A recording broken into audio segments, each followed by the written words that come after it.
The final look is exactly what we planned, and my neighbours have been particularly impressed and complimentary. I commend Muzata to all those contemplating new railings and DIY installation. Hello, my name is Graham Marshall. I live in the Blue Ridge Mountains. I've recently constructed a new wraparound deck on my residence. To finish the wood deck, railings were needed.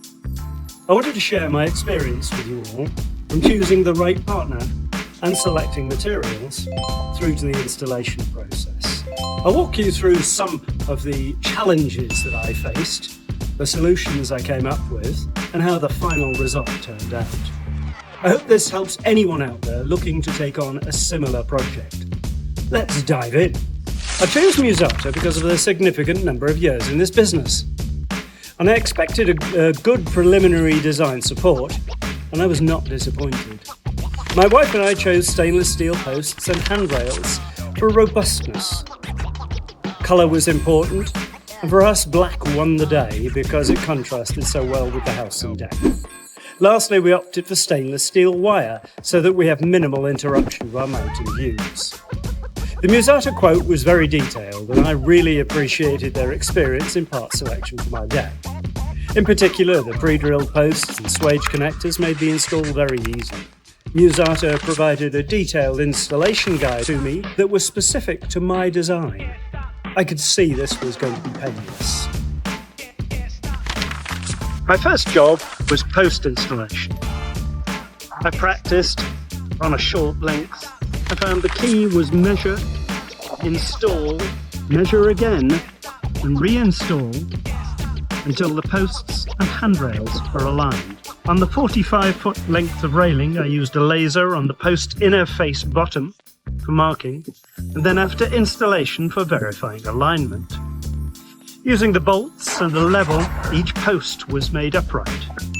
Next was alignment of the top plates in 3 dimensions.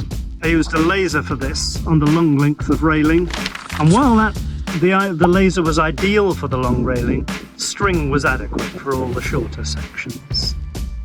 Cutting stainless steel is not an everyday job for most of us.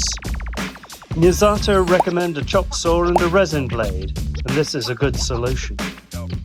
On every cut though, there is slag to be removed by machine grinding and hand filing.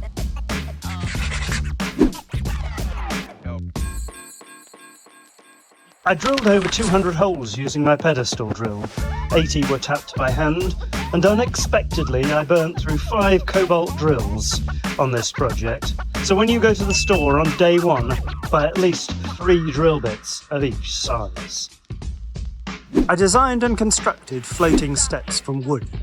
This presented a challenge for the railings installation since the alignment tolerance was not as good as for the deck. I used string for marking out and for verifying after the installation of posts and handrails. I also introduced a variation to the Muzata plan. I manufactured a new corner piece. I joined a swivel and a straight connector. The top connection angle was obtained from using string and protractor. This speaks volumes for the quality the Muzata railing projects supply. Throughout the whole process, I have been impressed with the professional support from the sales and technical staff of Muzata. The final look is exactly what we planned. I commend Muzata to all those contemplating new railings and DIY installation.